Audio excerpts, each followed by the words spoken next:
प्रभु राम देव भगवान अल्लाह खुदा ईश आदि नाम एक ही शक्ति के हैं। वो कैसा है, कहां है, कैसे मिलता है, किसने देखा है?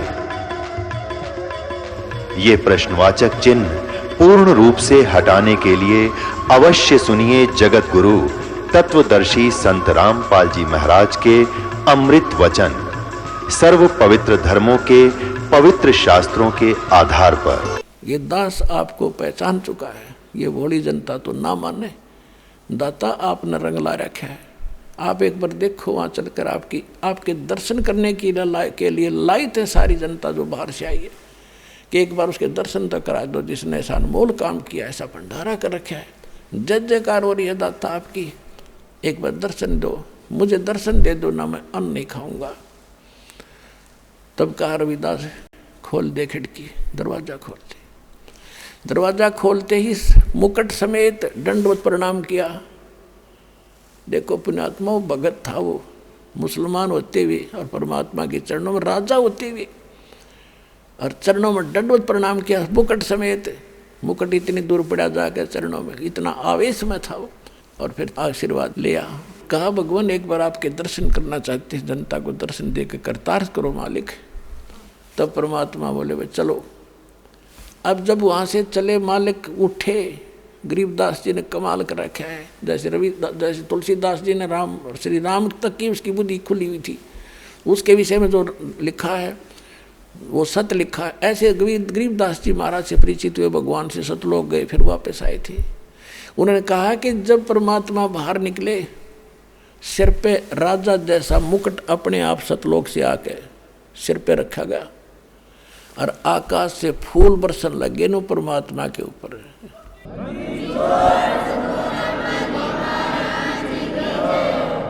तो फिर हाथी पर बैठकर रविदास जी को भी साथ बिठाया। राजा ने अपने हाथी पर, अंबारी होती थी हाथी के ऊपर, एक अंबारी बोलते थे, उसके खोखा रखा होता था। राजा लोग पहले ये कंफर्टेबल उनकी ये यात्रा होती थी, ट्रेवल होता था हाथी, और उसमें वो रखा करते थे। उसमें बैठ के फिर रविदास जी चंवर ले रहे थे, पीछे पीछे चंवर करते आवे थे गरीब अपने कबीर परमेश्वर पे।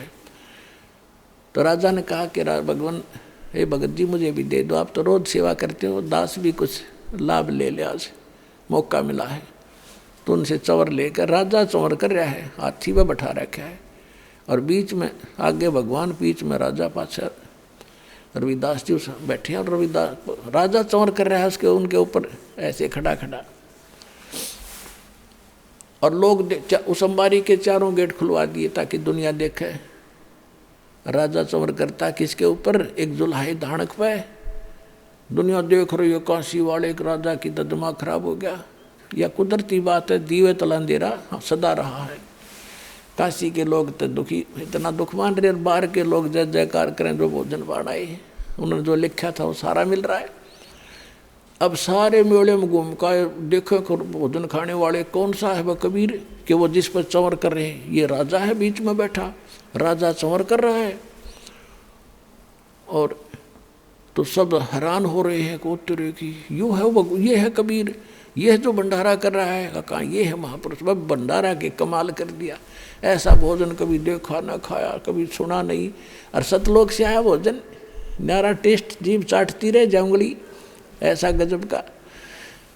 अब सारे मेले में घूम गए, और वहाँ आगे जहाँ परमात्मा अपने डबल रोल में केशव रूप में बैठा था, जब कबीर परमात्मा नीचे उतर के हाथी से टेंट में प्रवेश करने लगे, थोड़ी सी दूरी पर रहे थे, अपने आप सतलोक से तकत आया सुंदर पलंग, उसके ऊपर एकदम जैसे कंप्यूटर में आप देखते हो फटाफट बनते जाया करे, इस तरह गद्दे बिछ गए, उनके ऊपर चद्दर सुंदर बिछ गई, चारों तरफ हीरे मोती जड़े हुए थे उसमें, और बीच में बैठ के मालिक जच के उस तख्त के ऊपर।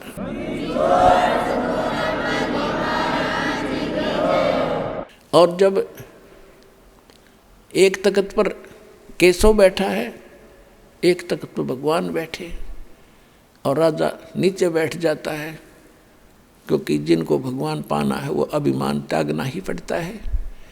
तो उधर से टेंट की सीलिंग रख ली ऊपर की और बाकी खोल दिया। वहाँ खाना खावें और मालिक की मौज इतनी जोर की। अब परमात्मा वहाँ डिस्कस करें और सुने सब लोग, जितने जो कड़ोती बैठे थे सारे, जहाँ तक जो वो वार्ता करें सारी सुन रहे थे। और वो वार्ता का बहुत लंबा डिस्कशन है, वो सारा मैं अब सुना नहीं पाऊंगा। तो परमात्मा ने 24 घंटे तक, 24 घंटे 8 पहर तक केशव प्रश्न कर रहा था कि कबीर जी तो आप क्यों आ गए इसे गंदे लोक में, आप इनका भला चाहो या आपका मार मार कर रहे हैं। तो परमात्मा कहते हैं कि केशव आप नहीं जान सकते मेरे दर्द ने, ये मेरे बच्चे हैं, काल ने इनको भाग प्यारा किए। आज ये मुझे मार रहे हैं, पीट रहे हैं, मेरा बुरा हाल कर रहे हैं। जब इनकी भांग उतरेगी ये प्रणाम करेंगे, मुझे हाथों पर रखेंगे, क्योंकि मैं इनका पिता हूँ। मैं उस दिन की इंतज़ार कर रहा हूँ कि इनकी कदिया भांग उतरे, और मैं ज्ञान सुना रहा हूँ। इस ज्ञान से इनकी माया की भांग उतरेगी, फिर ये मुझे पहचानेंगे और रोया करेंगे ये बालक कि हमने बड़ी गलती की अपने पिता को सताकर। मैं उस दिन के इंतज़ार के लिए प्रयत्न कर रहा हूँ। तो उस समय परमात्मा के लगभग कई लाख, 10 लाख व्यक्तियों ने नाम लिया यो ज्ञान सुन के। वो तो उद्देश्य ये था। अब दुखी तो हुए वो मूर्ख, बदनाम करने के लिए वो भगत तक इकट्ठे करे, उन्हें कबीर साहब करो तो कद्दे भी ना हुआ इकट्ठे हुए मंडलेश्वर। और ये बाबा जी, संत, मंडलेश्वर, गुरु जी जो बन रहे हैं और उनके चेले, ये सारे भक्तात्मा हैं। परमात्मा के लिए गए बेचारे, घर भी छोड़ दिया उनका, जहाँ फंसे कसाइयाँ गए। अब वो भी भगवान के बच्चे, गुरु भी भगवान के बच्चे, और वो उसके चेले भी मालिक के बच्चे। वो तो सबके लिए क्रिया करा। वो तो और गणे अच्छे जो भगवान छोड़ के उनके लिए चिपके हुए थे। तो उनको शरण में लेने में घड़ी देर नहीं लगे। ज्ञान सुनते सारे फड़फड़ा गए। उन गुरुओं ने भी समर्पण कर दिया, उन चेलों ने भी। उसी से मेरा नाम ले लो, नाश हो गया बात का। तो 5-10 लाख व्यक्तियों ने 18 लाख में थे उस दिन नाम लिया था, चेले बने भगवान के। इस प्रकार परमेश्वर के 64 लाख से सो गए थे उस समय। एक धानक जुलाए के, ना कोई मीडिया था, ना कोई प्रचार प्रसार का साधन था। ऐसे ढूंढे ठाए दाता ने, ऐसे प्रमाण दिए, ऐसे सुख दिए उनको। अब तीसरे दिन सभी विदा होकर चले गए। कुछ एक व्यक्ति शेष खड़े थे, राजा खड़ा, उसकी सेना खड़ी, शेख तकी खड़ा। और उधर से सारा सामान लाद के बैलों के ऊपर बोरे धर के खाली टेंट और चल पड़े। जब वो गंगा से पार निकलना था, जब गंगा के अंदर प्रवेश करने लगे, सभी देख रहे थे निकलेंगे कैसे, दरिया इतनी ज़बरदस्त बह रही है। उसी समय एकदम डाउनफॉल हो गया, इतना जल रह गया दरिया में जैसे घुटने पानी हो। बैल आसानी से सारे निकल गए। उनके जाते फिर फुल स्विमिंग पर होगी, फुल भरगी, सारे देखते रह गिरे, कमाल हो गया। तो बुद्धिमान लोग तेनों का कह रहे थे, भाई धर्म में इतनी ताकत है, करे इन धर्म क्या है, धर्म का आगे भगवान कुछ भी कर दे। तो फिर वो तो चले गए, कबीर साहब और केशव वहाँ रह गए, और वो सारे और बाकी शेख फकीर सिकंदर।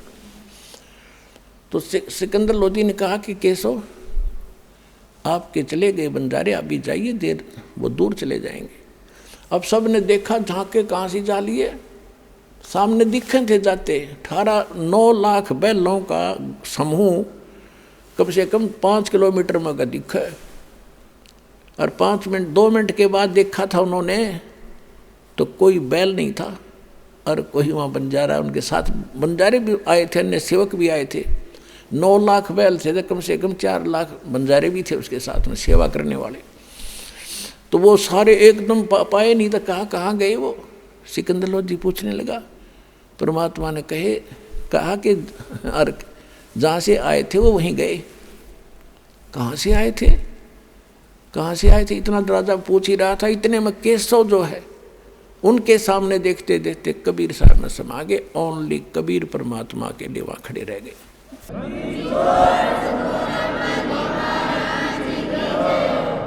अब शेख तकी वहाँ खड़े लोग बाकी सारे वो कह रहे हैं, भाई कमाल कर दिया, बड़ा भंडारा किया महाराज आपने। शेख सिकंदर लोधी भी कह रहा था, महाराज आपने तो कमाल कर दिया, बड़ा भंडारा किया। अब शेख तकी क्या कहता है, वो तो जले था ईर्षा की आग में, कहता क्या भंडारा करा इसने, ऐसे हम सो करते हैं, राजा आप तो राजा हो, ऐसी बात करते हो। हम ऐसे ऐसे 100 भंडारे कर दें, इन्हें क्या भंडारा किया, तो महोत्साह सा किया है। अब यहाँ गरीबदास जी कहते हैं पुण्यात्माओं, एक तो होता भंडारा, भंडारा तो होता जो जैसे किसी के कई साल में लड़का होया हो और उसके उपलक्ष्य में दिल खोल कर खर्चा करा करो।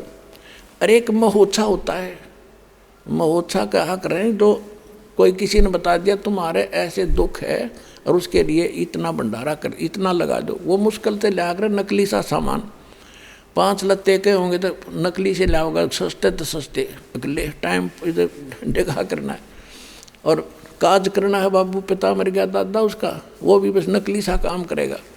तो उसको कहते हैं महोत्साह, मजबूरी में किया हुआ पो धर्म, यानी घटिया घटिया आइटम और थोड़े में थोड़े साथ देगा और भंडारे में दिल खोल कर लाया करे पैसे।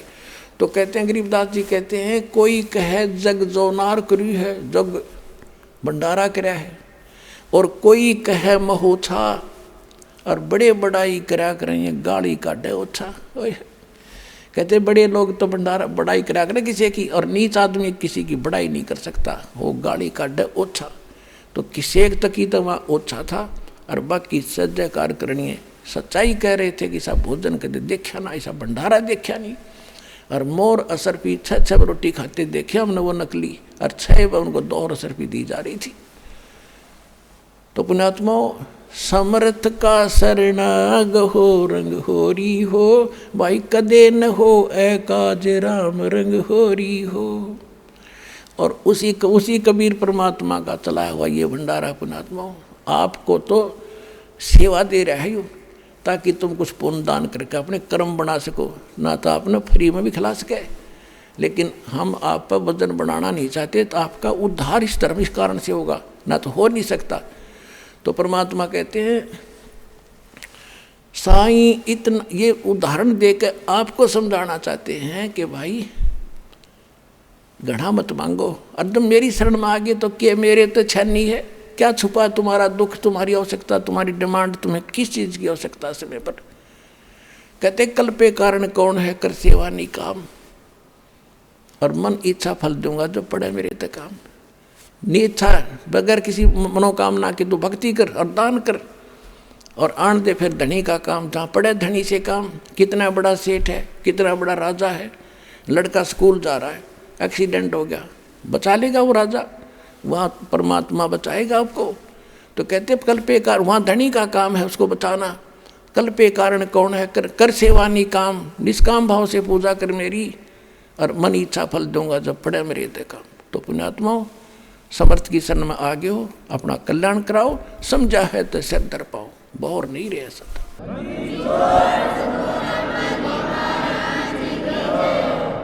परम पिता परमात्मा पूर्ण ब्रह्म सर्व सृष्टि रचनहार कबीर देव कबीर परमेश्वर जी की असीम रजा से आप सभी पुण्यात्माएं आज सत्संग सुनने के लिए उपस्थित हैं।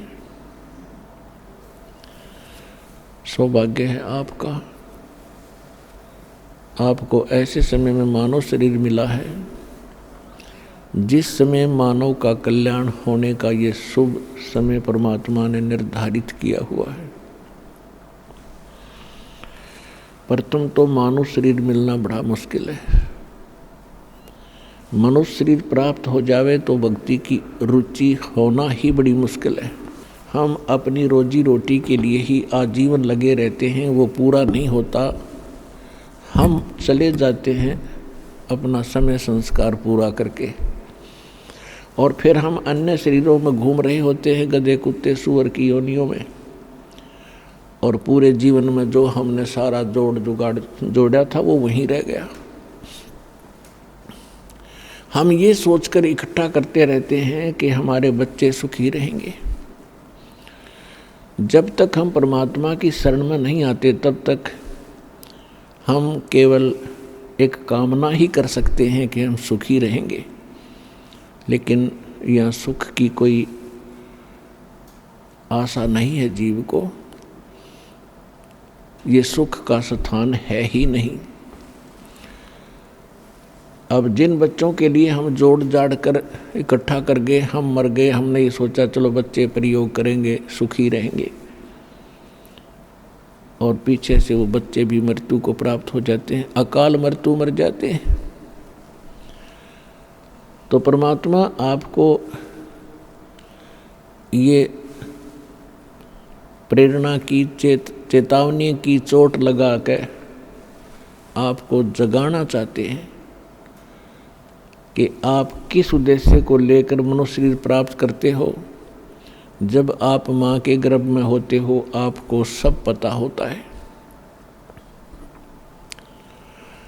कि मैंने कितने जीवन नष्ट किए परमात्मा की भक्ति ना करके, और अंदर दुख बहुत होता है इसको। माँ के गर्भ में पैर भी सीधे नहीं हो सकते, उल्टा लटका हुआ होता है, अंदर शरीर के पीड़ा होती रहती है क्योंकि कच्चा शरीर होता है। माता जो भी आहार करती है उसका कुछ अंश ब्लड में जा करके उसको ऐसे चुभता है जैसे बिच्छू काटते हैं, जैसे मच्छर काटते हैं। और उस दुख को हल्का करने के लिए, यानी जैसे मच्छर लड़ जाए तो उस पर हाथ से खारिश करते हैं, रगड़ते हैं, उससे राहत पाने के लिए। इसलिए वो बच्चा उस अंदर पीड़ा को शांत करने के लिए घूमता ही रहता है दिन रात। उसको याद रहता है कि उसको याद आता है कि मैं कितनी बार मैंने धोखा खाया, मनुष्य जीवन पाया, राजा बन गया, बकवाद करी, शिकार खेले, दूसरे राजाओं पर लड़ाई की, सैनिक मरवाए, और फिर आप भी मर गया। वो किले वहीं रह गए, वो स्वयं उस किले में चूहा बनकर घूम रहा था। इसके सामने फिर सारी पिक्चर चलती है वहाँ। तो उस समय तो ये प्रार्थना करता है, भगवान एक बार ठीक ठाक निकाल दे मेरा शरीर पूरा करके, क्योंकि माँ के गर्भ में भी बच्चे मर जाते हैं। दुर्भाग्यशाली जो जीव होते हैं माँ के गर्भ में मर जाते हैं, उनका मनुष्य जीवन का इतना ही संस्कार होता है। और कहता है परमात्मा अब के ठीक ठाक मुझे बाहर निकाल इस कैद से, आजीवन आपकी भक्ति करूँगा, रोजी रोटी के लिए काम करूँगा, लेकिन आपको भूलूँगा नहीं। वहाँ तो परमात्मा से गिड़गिड़ा कर ये ऐसी प्रार्थना करता है क्योंकि ये जीव परमात्मा को आपत्ति में ही याद करता है, और जिस समय इसकी आपत्ति ढीली हो जाती है, लूज हो जाती है, ये फिर जो ही चक्कातों बकवादों पर लग जाता है, तो बाहर आती है फिर भूल जाता है, क्योंकि काल भगवान की व्यवस्था ऐसी है, अचेत कर देता है एकदम इसको। फिर नए सिरे से पढ़ाई जाती है, ये तेरा पिताजी है, ये तेरा चाचा जी है, ये तेरी चाची है, ये तेरी माता है, ये तेरा दादा है, और फिर कह की पढ़ा के इसको विद्वान बना दिया जाता है, दूसरे टाइप का। फिर परमात्मा दया करते हैं, आते हैं, जगह जगह प्रकट होकर इस भोली आत्मा को चेताते हैं, और क्या बतलाते हैं, उस समर्थ की रीझ छुपाई, अब कुल कुटुंब से राता, गर्भ के अंदर बचन करे थे, कहाँ गई वो बाता। अब जैसे कोई अपना निजी व्यक्ति, मित्र, भाई बहन कोई प्रॉमिस करके मुकर जाता है व्यक्ति, उसको कहा करते हैं अच्छा भूल गया उन बातों को, देख उस दिन क्या कहे था तू, याद कर ले। तो परमात्मा कहते हैं उस समर्थ की रीझ छुपाई, उस परमात्मा ने प्रसन्न होकर तेरा शरीर शाम समूचा उस नरक से बाहर निकाला माँ के गर्भ से। और उस समय तू क्या क्या बात कह रहा था भगवान, दोनों कान पकड़ के प्रार्थना करता हूँ, आपको नहीं भूलूंगा, आपको याद किया करूँगा, मैंने बहुत धोखा खाया है, असंख्य जन्म बर्बाद कर दिए। तो यहाँ बताते हैं उस समर्थ की रीझ छुपाई, उस मालिक की तू प्रसन्न होकर तेरे को सुरक्षित बाहर किया, तेरी प्रार्थना सुन के, और ईब तू इस कुल कुटुंब वाला हो गया, इसमें रत हो गया, इसमें लीन हो गया।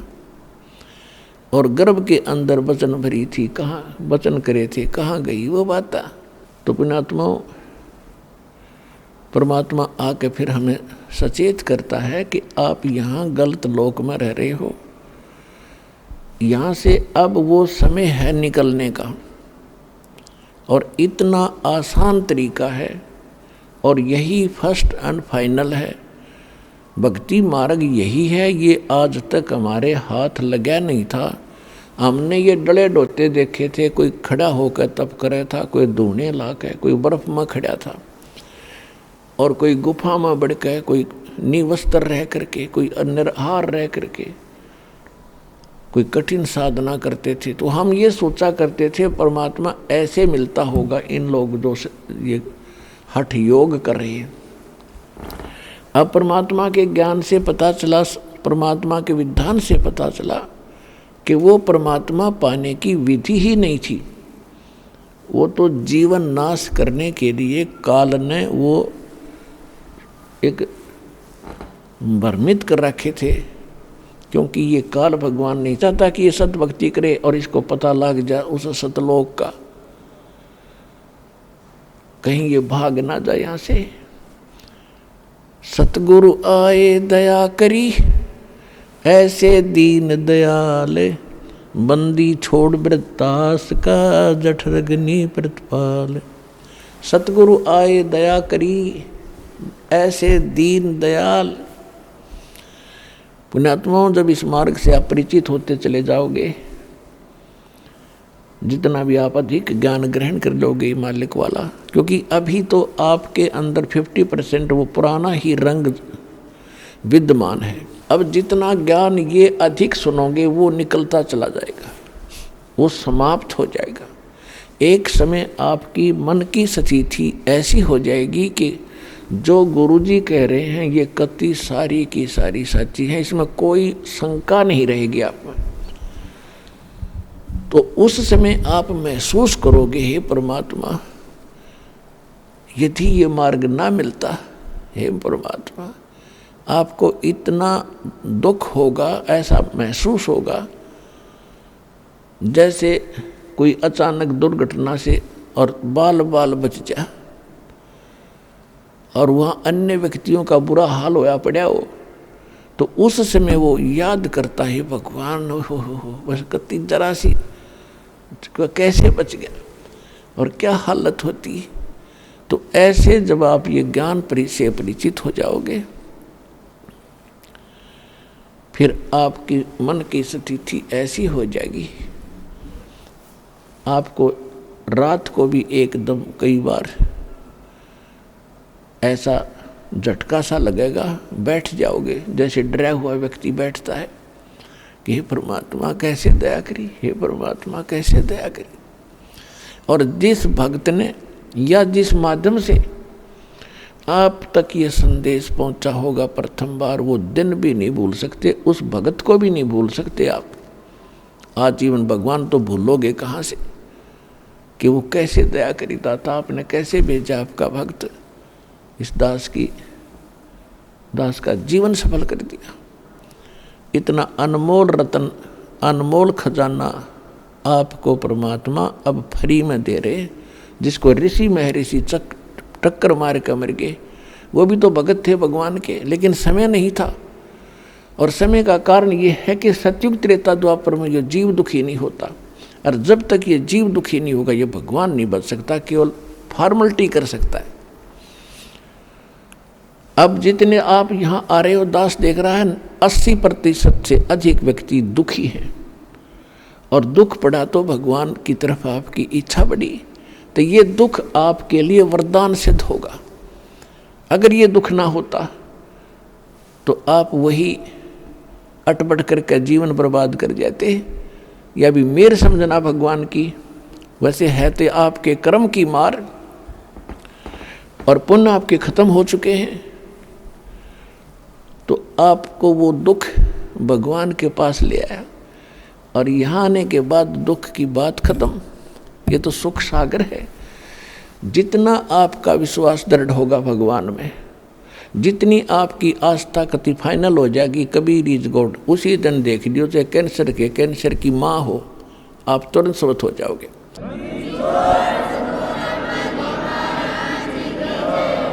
और जब तक आप रहते हो डगमग, वो अंतर्यामी है, बालक नहीं है वो इस काल का भी बाप है जो हमें यहाँ मूर्ख बना के बैठा रखा था।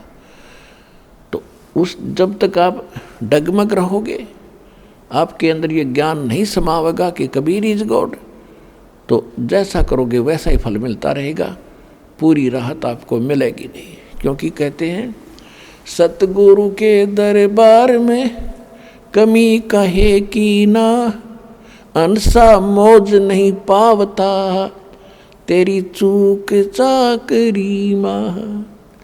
इस सच्चे दरबार में किसी वस्तु की कमी नहीं है, किसी भी वस्तु की, क्योंकि परमेश्वर समर्थ हैं। कबीर जी, कबीर परमेश्वर की डिक्शनरी में इम्पॉसिबल वर्ड नहीं है, ये समर्थ है, जो चाहे सो कर सकता है। सतगुरु जो चाहे सो कर ही, और 14 कोट दूत जम डर ही, ऊत भूत जम त्रास निवारे, और चित्रगुप्त के कागज पाड़े। आपके संस्कार जो बैड अकाउंट था उसको कहते हैं पाड़ कर डाल देगा। जैसे आदरणीय गरीबदास साहिब जी को परमात्मा मिले, पुण्यात्माओं, सबसे पहले तो हमने ये विश्वास करना चाहिए कि कबीर इज गॉड। और जब तक आपका ये विश्वास नहीं होगा कि वो कबीर भगवान, कबीर जी परमात्मा है, कौन? जो काशी में आए थे धानक रूप में, जुल्हाई रूप में, शूद्रों के अंदर रह करके वो 120 वर्ष तक अपना ज्ञान प्रचार करते रहे और हमारा उद्धार करते रहे। तो तब तक आपको राहत कंप्लीट नहीं मिलेगी। तो उसको परमात्मा कबीर जी हैं, इसके लिए हमने सारे ही आपको एग्जाम्पल देने पड़ेंगे, सभी प्रमाण प्रूफ दिखाने पड़ते हैं, तब ये मन संतुष्ट होता है कि सचमुच in real Kabir is God, Kabir परमात्मा है। अब थोड़ा सा आपको एक कथा सुनाते हैं पुण्यात्माओं, जिस समय आपका हृदय निर्मल हो जाएगा। अभी तो आपके और हमारे और परमात्मा के बीच में इन पाप कर्मों के बादल छाए हैं, और ये इतने हो गए कि हम भगवान को भूल ही गए हैं। जैसे इतने काली घटा छा जाती है, कई बार दिन में भी रात दिखाई देती है। तो आज हमारी स्थिति ऐसी हो गई है कि भगवान है ही नहीं। दिन के 10-11 बजे और बादल छा जाएं और घटा घोर घनघोर हो और वो अंधेरा हो गया, कति काली दिन भी काली रात दिखाई देती है, तो हम ये सोच ले। लेकिन अब तो हमें पता है, क्योंकि घड़ी गाड़ी होगी हमारे पास, कि अभी तो दिन है, सूर्य है। तो इसी प्रकार जब हमारे पाप कर्म हमारे सामने परमात्मा के बीच में न्यूं अड़ गए, तो हमने ये मान लिया भगवान है ही नहीं। और ये जब पाप कर्मों के बादल छट जाएंगे, फिर भगवान आपको स्पष्ट दिखाई देगा। जैसे सूरज के आगे बदरा, ऐसे कर्म छयारे, प्रेम की पवन करे चित मंजन, जुलुक तेज नयारे। जैसे सूर्य के आगे बादल हों, तेज हवा चल पड़ती है, बादलों को तितर बितर करके उनको सब हटा देती है और सूर्य साफ दिखाई देता है। तो इसी प्रकार कहते हैं प्रेम की पवन करे चितमंजन और झलके तेज नयारे। जिसमें आपका अंतःकरण पाप रहित होता चला जाएगा, उतनी ही श्रद्धा आपकी भगवान में बढ़ दी जाएगी। और परमात्मा का जिक्र आते ही, परमात्मा का किसी भी के ऊपर किया हुआ उपकार याद आते ही आपकी आँखों से पानी बह चलेगा, दरिया फूट जाएगी। तो उसको कहते हैं प्रेम की पवन। वह प्रेम की पवन चल पड़ी और उससे पाप नाश होने जो शेष रहते हैं उससे भी नाश होते। तो प्रेम की पवन करे चितमंजन, फिर झलके तेज नयारे, फिर नई नई परमात्मा के अंदर उमंग उठेगी। परमात्मा कहते हैं मैं रोवत हूँ सृष्टि को, सृष्टि रोवे मोहे, गरीबदास इस वियोग को समझ न सकता कोई। अपनात्माओं जैसे तुलसीदास जी ने रामायण लिखी थी, श्री रामचंद्र जी की घटना लाखों वर्ष पूर्व घटी हुई थी और यों की यों चित्रार्थ कर दी अपनी वाणी में, लोकोक्तियों के माध्यम से, चौपाइयों के माध्यम से। और वो आज पूरा हिंदुस्तान हिंदू धर्म पढ़ रहा है, सत्य मान रहा है। अब उनकी जो रेंज थी दिव्य दृष्टि की, क्योंकि जिनकी दिव्य दृष्टि खुल जाती है भूत भविष्य और वर्तमान की सारी कुछ देख सकते हैं, लेकिन वो रेंज होती है, उसकी एक क्षमता होती है। जैसे एक दूरबीन होती है, दूरदर्शी जिसे कहते हैं, उसकी रेंज होती है। एक तो ऐसी होती है कि 1 किलोमीटर देख सकती है, एक ऐसी है कि खगोल भगोल की जानकारी ले लेती है, यहाँ बैठी बहुत काफ़ी समय दूर तक देख सकती है। तो ऐसे परमेश्वर से प्राप्त दिव्य दृष्टि आदरणीय गरीबदास साहिब जी ने जो ज्ञान बताया, वो तुलसीदास जी की दिव्य दृष्टि यानी उस ज्ञान से बहुत ज़्यादा अक्षमता वाला था और ज़्यादा गूढ़ ज्ञान है और वो समर्थ भगवान का ज्ञान है। तुलसीदास जी ने केवल इस 3 लोक के भगवान श्री विष्णु का ज्ञान था। तो आदरणीय गरीबदास साहिब जी को जो परमात्मा सचखंड देकर गए, अब देखो आपको बहुत बार दिखा है पवित्र वेदों में, हम पवित्र वेदों को एक यथार्थ भक्ति ज्ञान युक्त मानते रहे कि वेद जैसा ज्ञान धरती पर नहीं और गीता जैसा ज्ञान पृथ्वी पर नहीं। बिल्कुल सही है, लेकिन और पुराणों का ज्ञान बिल्कुल सही मानते थे हम। आज पुराण क्या बता रहे, हमने खुद देखा। जब बात बनी, अभी तक ते नकली ब्राह्मण पंडित, कोई जाति ब्राह्मण नहीं होती। पुण्यात्माओं, हमारे साथ काल ने कई पचेड़े लगा दिए। कोई जाति विशेष में उलझ के बैठ गया, कोई धर्म विशेष को अपना उत्तम मानता है, कोई उसके एक शब्द कह दे तो वो दुख मानता है। हम जीव, हमारी जाति है, मानव धर्म हमारा, हिंदू मुस्लिम सिख ईसाई धर्म नहीं कोई न्यारा। मेरे दादा गुरुजी जो थे वो जाट थे, छावला गांव के दिल्ली में, और मेरे पूज्य गुरुदेव जी वो ब्राह्मण थे, ब्राह्मण वर्ण से थे। पुण्यात्माओं, यहाँ जाति से नहीं, हमारा लिंक जीव आत्मा से है। मेरे पूज्य गुरुदेव जी ब्राह्मण होते अपने आप को पंडित नहीं कहते थे कि नहीं हम संत हैं, हम भक्त हैं। पंडित से जो पिंड की जाने। और मेरे दादा गुरुजी जो थे छावले के जाट होते, पंडित कब आगे, उन्होंने काशी विद्यापीठ से 4 विषय के आचार्य बन गए थे। छोटे से वो 15-16 वर्ष की आयु में। हमारे परदादा गुरुजी तो थे, परदादा गुरु यानी उनके गुरु, मेरे गुरुजी के गुरुजी के गुरुजी, उनके साथ वो 16-17 वर्ष की आयु में घर से निकल गए थे, प्रेरणा पाकर भक्ति की। और ज़्यादा अच्छे माइंडेड थे। तो हमारे परदादा गुरुजी ने देखा कि बच्चा विद्वान बन सकता है, तो उसको काशी विद्यापीठ में शिक्षा के लिए भेज दिया। और वहाँ से वो 4 विषय के आचार्य बन के बाहर आए। तो उनको पंडित चिदानंद जी कहने लगे। चिदानंद नाम था उनका। जिला सोनीपत, तहसील खरखोदा। खरखोदा के बिल्कुल निकट में एक गोपालपुर नाम का गांव है। उस गोपालपुर गांव के अंदर मेरे दादा गुरुजी का आश्रम है। वहाँ लिखा हुआ पंडित चिदानंद आश्रम। अब इससे ये समझ लेना कि दास जिस पंडित और ब्राह्मणों के विषय में बोल रहा है वो आम ब्राह्मण के विषय में नहीं है। जो उस समय गुरुआई करते थे, पंडिताई करते हैं, वो ब्राह्मण गिने जाते हैं। जो वैसे जनसाधारण की तरह अपना धंधा करके खाते हैं, हम उन ब्राह्मणों से के विषय में नहीं कहते हैं, ये याद रखना।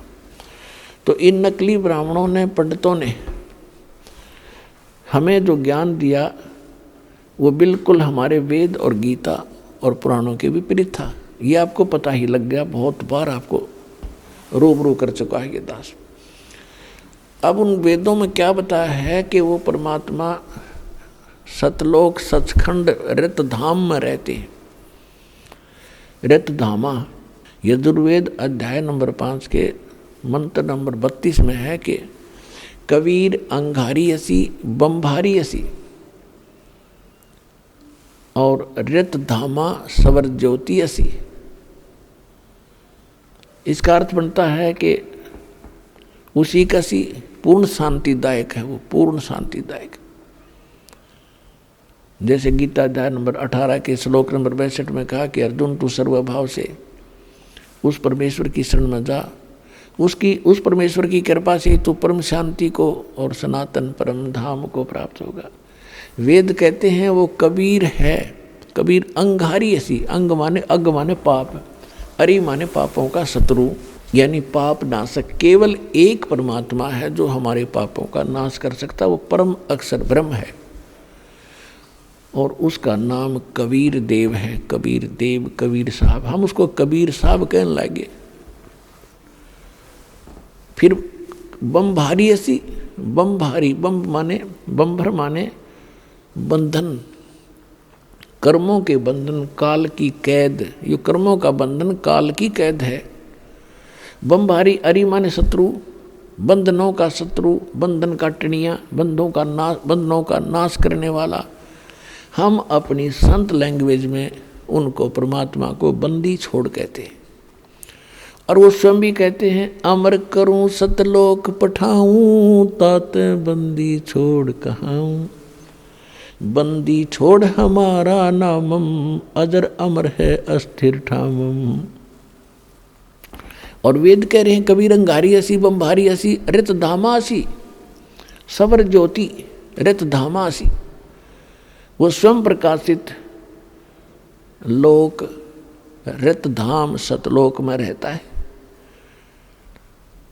ऋग्वेद मंडल नंबर 9 सूक्त 86 के मंत्र 26 और 27 में, ऋग्वेद मंडल नंबर 9 सूक्त 82 के मंत्र 1, 2, 3 में, ऋग्वेद मंडल नंबर 9 सूक्त 96 96 के मंत्र 16 से लेकर 20 तक ही लिंक है उसका। ऋग्वेद मंडल नंबर 9 सूक्त 94 94 के मंत्र 1 में, ऋग्वेद मंडल नंबर 9 सूक्त 95 के मंत्र 2 में, ऋग्वेद मंडल नंबर 9 सूक्त 54 मंत्र 3 में, ऋग्वेद मंडल नंबर 9 सूक्त 20 मंत्र 1 में, ऋग्वेद मंडल नंबर 9 सूक्त 1 मंत्र 8 और 9 में। और अनेकों स्थानों पर ढेर सारे प्रमाण हैं कि वो परमात्मा मनुष्य सदृश है। सवर ज्योति, सौ प्रकाशित लोक, सतलोक एक पृथ्वी है, जैसे यह पृथ्वी ऐसी, लेकिन उसका जो मटेरियल है वो अविनाशी है और वहाँ का वातावरण दूषित नहीं होता। वहाँ एक तत्व से बने हुए सभी पदार्थ और हमारी बॉडी है, जहाँ जैसे यहाँ 5 तत्वों से बने हुए हैं, सेब हैं, संतरे हैं, काजू किशमिश है, मनुष्य हैं, पक्षी हैं, पेड़ पौधे, ये सब 5 तत्वों से ही बने हुए हैं। वहाँ केवल एक नूर तत्व से ही बना हुआ है। तो वो परमात्मा वहाँ उस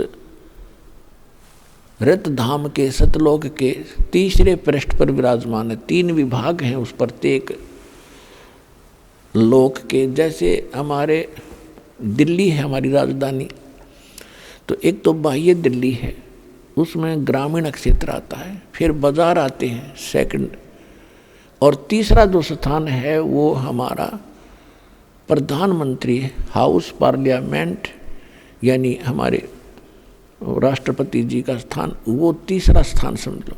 तो यहाँ लिखा है कि वो परमात्मा ध्रुवलोक के यानी स्टेजों में सतलोक के तीसरे पृष्ठ पर विराजमान है। और वहाँ से गति कर वो वहाँ पर राजा की तरह सिंहासन पर विराज, देखने में राजा के समान है।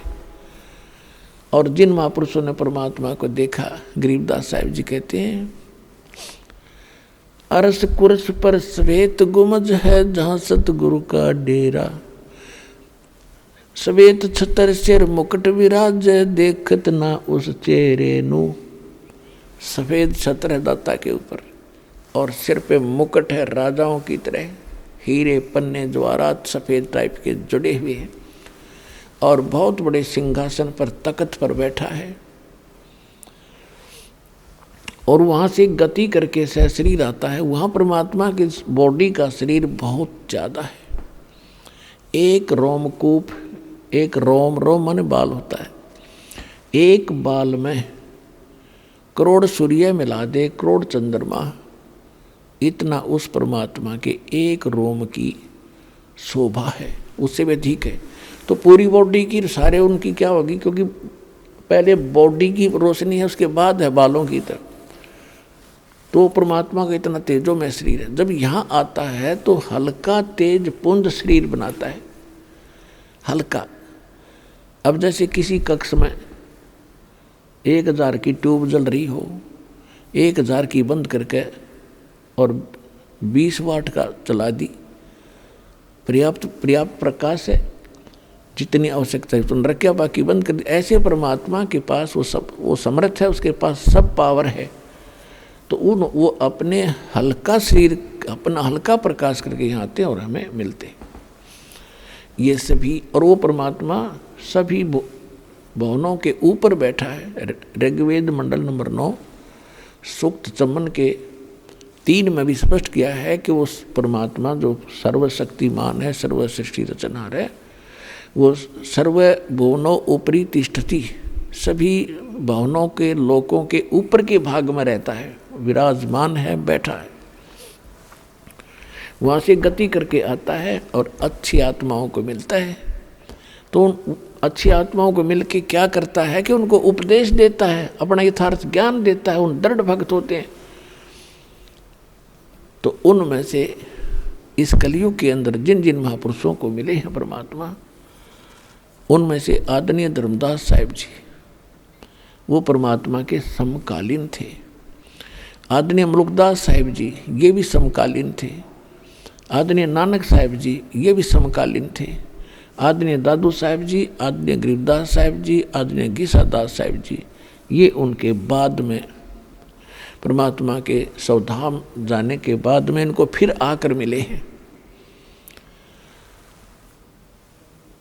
तो आज दास आपको इन महापुरुषों को परमात्मा मिले, थोड़ी सी झलक दिखाएंगे, सुनाएंगे, ताकि क्यों आपको विश्वास दृढ़ हो। क्योंकि प्रत्येक सत्संग में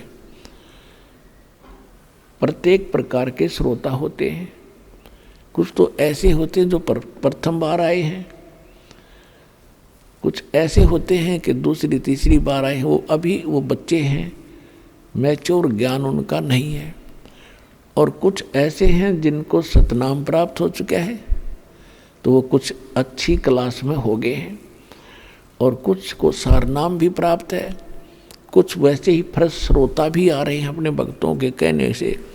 तो इस सत्संग के अंदर एक सामूहिक ज्ञान दिया जाता है, एक ये सामूहिक शिक्षा सतल है। और इसमें सभी के सतर के हर प्रकार के ये प्रवचन, ये लेक्चर, ये ज्ञान दिया जाता, ताकि सबके ऊपर सामान्य असर करे, सबको राहत मिले, सबको प्रसाद मिले। अब आपको बताते हैं, ये परमात्मा इस कलयुग के अंदर सभी महापुरुषों को एक जिंदा महात्मा के रूप में मिला। बेशक वो उस समय समकालीन थे और चाहे उनको बाद में मिले, एक साधु रूप में आए। आदरणीय धर्मदास साहिब जी को मिले परमात्मा, जिस समय वो मथुरा में गए हुए थे। मथुरा के अंदर किस लिए गए थे? क्योंकि उनके पूर्व गुरु ने श्री रूपदास जी, जो वैष्णव परंपरा से संबंध रखते थे, उन्होंने परमात्मा उस धर्मदास जी को बता रखा था कि भगवान श्री कृष्ण इज विष्णु, ये विष्णु अवतार थे, और श्री राम भी विष्णु अवतार थे। विष्णु सुप्रीम पावर हैं, ये सब सुखदाता हैं, सारी सृष्टि के रचनहार हैं। यही तीनों रूप बना के सृष्टि स्थिति और संहार करते हैं। इनकी भक्ति से पूर्ण मोक्ष हो जाता है और विष्णु जी के लोक को प्राप्त हो जाते हैं। उसके लिए साधना बताई थी कि 68 तीर्थ अवश्य करने चाहिए, जाना चाहिए, उन पे भ्रमण करना चाहिए, एकादशी का व्रत किया जाना चाहिए, करा करो। जो भी गुरु जी ने उसको साधना दी थी वो सभी कर रहा था। परमात्मा जिंदा महात्मा का रूप बनाकर धर्मदास जी को मिले, उनके साथ 2-3 बार 4-5 बार मीटिंग की, अंतर्ध्यान हो जाते फिर मिलते, अंतर्ध्यान हो जाते फिर मिलते। अंत में फिर धर्मदास जी को सचखंड लेकर गए उनकी विशेष प्रार्थना पर। सचखंड सतलोक ले जाकर उनको वापस छोड़ा तो उस समय उनको पता चला कि ये तो सचमुच परमात्मा है, ये तो सचमुच पूर्ण परमात्मा है। इसी प्रकार मलुकदास जी को सचखंड लेकर गए, तीसरे दिन वापस छोड़ा। ऐसे धर्मदास जी 3 दिन तक अचेत पड़े रहे। ऐसे नानक साहिब जी को बेई नदी पर मिले थे, सुल्तानपुर शहर, जो सुल्तानपुर शहर में, जो वर्तमान में पाकिस्तान के अंदर है। और वहाँ से सचखंड लेकर गए परमात्मा, यही जिंदा महात्मा के रूप में आए थे। फिर वहाँ दिखाकर सारी अपनी समर्थता उनको वापस छोड़ दिया और कहा मैं काशी में मिलूँगा और वहाँ रहता हूँ, वहाँ ज्ञान बताता हूँ, जुल्हे के रूप में रहता हूँ, वहाँ जाना, बच्चा सतनाम दूंगा। यह उस समय नानक जी का विश्वास नहीं हुआ कि भगवान और जुल्हे कैसे रहेगा। तो पहली उदासी वापस आकर तीसरे दिन, 3 दिन अदृश्य रहे थे, गुप्त रहे थे नानक जी। तीसरे दिन वापस आए तो चल पड़े बनारस को और पहुंच गए वहाँ पर। वहाँ खोज लिया परमात्मा एक जुल्हे का काम करते करते। तब उन्होंने जाकर देखकर कहा था, फाई सूरत मुल्क की वेश ए ठगवाड़ा ठगी, देश खरासियाणा बोता बार, ये धानक रूप रहा करता। अब फिर कहा कि तेरा एक नाम तारे संसार में, एहो आस एहो आधार। उसके बाद आदरणीय गरीबदास साहिब जी को मिले, दादू साहिब जी को मिले, जो जिंदा महात्मा के रूप में। जब दादू साहिब जी 7-8 वर्ष के थे, बच्चों में बाहर खेल रहे थे, वहाँ परमात्मा एक वृद्ध साधु का रूप बनाकर पहुँच गए, जिंदा महात्मा का। उनको भी इसी प्रकार ज्ञान दिया, फिर सतलोक लेकर गए। वो अचेत पड़े रहे 3 दिन तक। सब रिश्तेदार इकट्ठे हो गए, ना कोई औषधि लग रही और न ही कोई झाड़ फूक काम कर रहा, अचेत पड़े हैं, कोमा में जैसे चले जाते। तीसरे दिन परमात्मा ने उनको छोड़ा, वापस आत्मा में छोड़ा, सब ऊपर के ब्रह्मांड दिखाकर, अपनी समर्था दिखाकर। जब होश में आए तो देखा चारों तरफ पूरा रिश्तेदार और कुटुंब के लोग बैठे। यदि ऐसा ना होता तो दादू जी ये सोच लेते कि सौपन है, और जब देखा तीसरे दिन वापस आया हूँ तो सचमुच सही था। तो उसके बाद दादू साहब जी ने कलम तोड़ गुणगान किए कबीर भगवान के। जिन मुझको निज नाम दिया सोए सतगुरु हमारे, दादू दूसरा कोई नहीं कबीर सिरजनहारे। कि ये परमात्मा पूर्ण है। ऐसे नानक साहिब जी ने अपने अमृतवाणी में कहा, जो गुरु ग्रंथ साहिब के 721 पृष्ठ पे अंकित है। एक अर्ज गुप्तम पेश तोदर कून करतार, हक्का कबीर करीम तू बे ऐब परवरदिगार। नानक साहब जी कहते हैं, हे परमात्मा, मेरी एक अर्ज है आपके ऊपर, आपके सामने एक गुप्त अर्ज है मेरी। आप शब्द स्वरूपी राम हैं, कून करतार, करतार माने सब सृष्टि के रचने वाले। आप हक्का कबीर हैं, आपका नाम सत कबीर है। हक्का माने सत्य, और बेऐब परवरदिगार। अब उसके बाद गरीबदास साहिब जी को मिले, जैसा परमात्मा के गुणों में लिखा है वो ऐसी लीला करते ही करते हैं। अब जैसे किसी ने बर्फ के गुण लिख रखे हैं कि वो शीतल करती है, तो वो शीतल करेगी ही करेगी, चाहे कोई हाथ लगा लो उस पर। तो इसी प्रकार परमात्मा के गुण लिखे हैं वेदों में, तो वो तो काम करते ही करते, उनका काम ही है, गुण यही है उसका। तो उसी गुण आधार से परमात्मा आदरणीय गरीबदास साहिब जी को मिले। जब जिस समय परमेश्वर सन विक्रमी संवत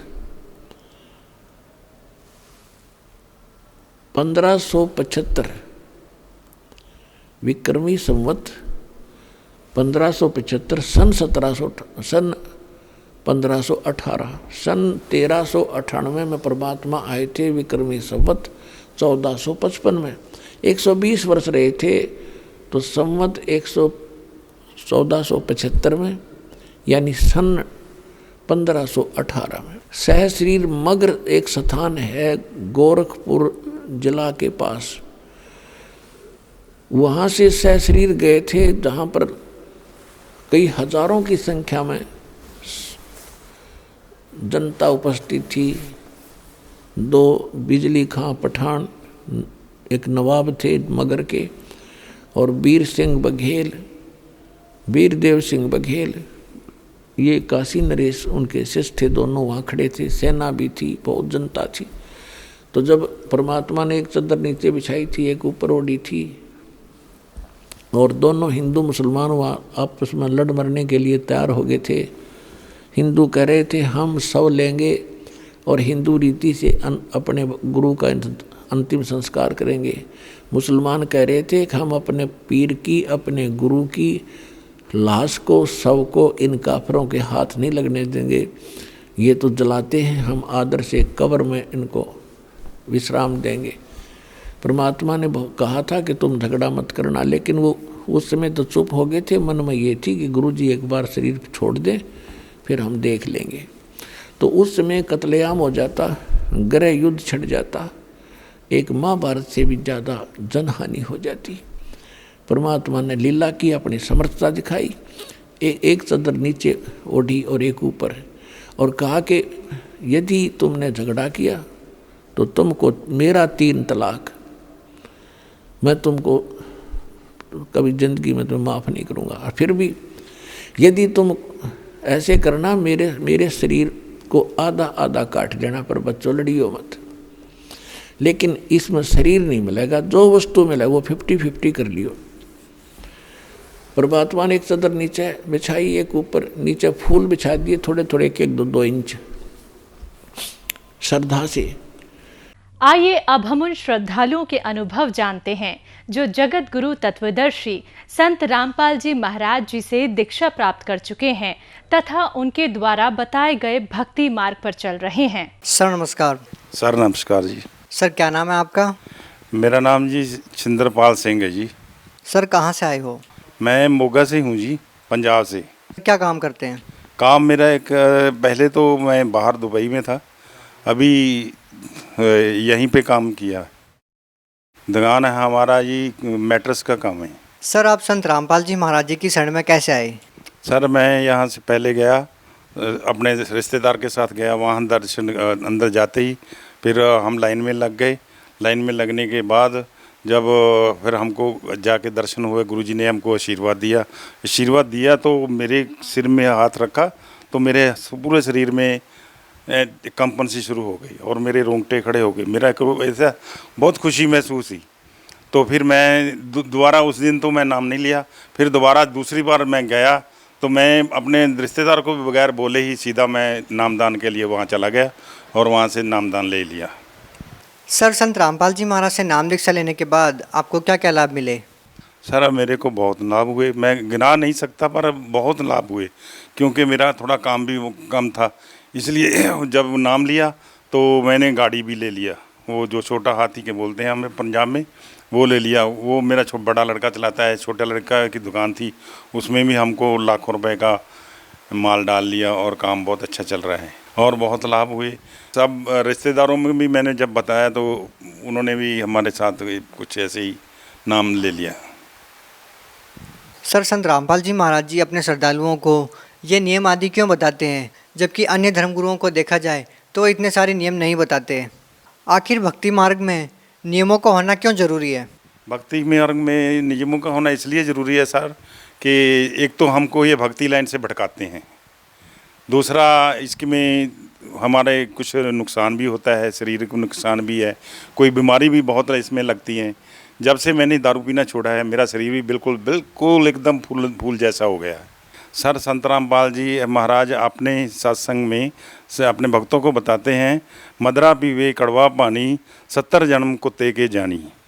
सर जब कोई भी आदमी है ऐसा नशा करता है तो उसको 70 जन्म कुत्ते के लेने पड़ते हैं, और जब वो जाता है तो उसको काल जो है काल बहुत तकलीफ़ देता है, क्योंकि वो तप्त शिला पर उसको डाल के तो उसका मदरा पानी जो उसने खाया पिया होता है उसका टेस्ट उसको मिलता है, तो इसलिए वो अपने जाल में फंसा कर रखता है। तो जब से हम संत रामपाल जी के शरण में आए हैं उन्होंने हमारा तो एकदम समझो कि स्वर्ग में ही हमारा वासा हो गया है। जब से उनका नाम लेते ही हमारे रोंगटे खड़े हो जाते हैं। अभी भी देखो मेरे बाल ऐसे ऐसे खड़ रहे हैं कि क्योंकि जब से मैं नाम लेता हूँ ना उनका तो मेरे बहुत खुशी होती है, और गले में भी थोड़ा ऐसे जैसे आदमी रोने लगता है, रुद जाता है। सर, संत रामपाल जी महाराज जी के बारे में ऐसा कहा जाता है कि वो अन्य धर्मगुरुओं की निंदा करते हैं। क्या संत रामपाल जी महाराज जी अन्य धर्मगुरुओं की निंदा करते हैं? नहीं जी, वो कभी भी संत रामपाल जी किसी संत की निंदा नहीं करते। वो तो धार्मिक ग्रंथों के और सभी देखो हमारे पंजाब में गुरु ग्रंथ साहब जी भी है, उसकी भी वो उदाहरण लेके उससे भी संत रामपाल जी कहते हैं कि ये देखो ये लिखा हुआ है। जैसे हमारे एक पंक्ति लिखी है गुरु ग्रंथ साहब में, एका माई जुगत व्याई 3 चेले परवान, एक संसारी एक भंडारी एक लाए दीवान, जिम तिस भावे तिवें चलावे जिम होवे फरमान, ओ वेखे उन्हें नज़र ना आवे बहुता ये वैडान। जैसे कि ये एक का माई जुगत व्याई, एका माई है दुर्गा अष्टंगी माँ, क्योंकि ये इन्होंने 3 चेले परवान किए, ब्रह्मा विष्णु महेश। सर, ये तो मानना पड़ेगा कि संत रामपाल जी महाराज जी में कुछ तो ऐसा है, देश से ही नहीं बल्कि विदेश से भी काफ़ी संख्या में लोग आ रहे हैं और उनसे नाम दीक्षा ले रहे हैं। सर, आपको कैसा लगता है?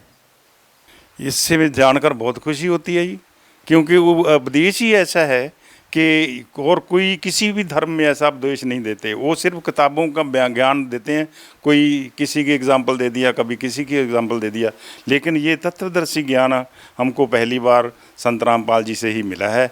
भगत समाज को क्या संदेश देना चाहते हैं? भक्त समाज को मैं तो यही कहूँगा कि जब भी आपको किसी भी गुरु के चरणों में जाने से पहले ये एक बार सोच लेना कि सच्चा ज्ञान कहाँ पर है। ये नहीं मैं कहूँगा कि आप आओ, मैं ज्ञान को सुनो, ज्ञान को समझो, फिर आपको पता चलेगा अभी ठीक है वाकया यही अच्छा ज्ञान है और दुनिया में दूसरा ज्ञान ही नहीं है। सर, आज संत रामपाल जी महाराज से नाम दीक्षा लेना चाहते हैं, वो उनसे नाम दीक्षा कैसे ले सकते हैं? सर देखो, जहाँ भी हमारे शहर में डिस्ट्रिक्ट में वो आश्रम जगह बनी है, कोऑर्डिनेटर बने हैं, वहाँ से वो संत रामपाल जी का नाम मिल सकता है। वह डेली शाम को चैनल आता है, उसके नीचे कोऑर्डिनेटर का नाम लिखा होता है, टेलीफोन नंबर देखो, तो आप कहीं भी उसको डायल करोगे तो आपको नंबर मिल जाएगा और वो बता देंगे कि कौन से शहर में रहते हो, आपको शहर का नाम पता और सब कुछ नंबर दे देंगे। बहुत बहुत धन्यवाद सर। Thank you sir.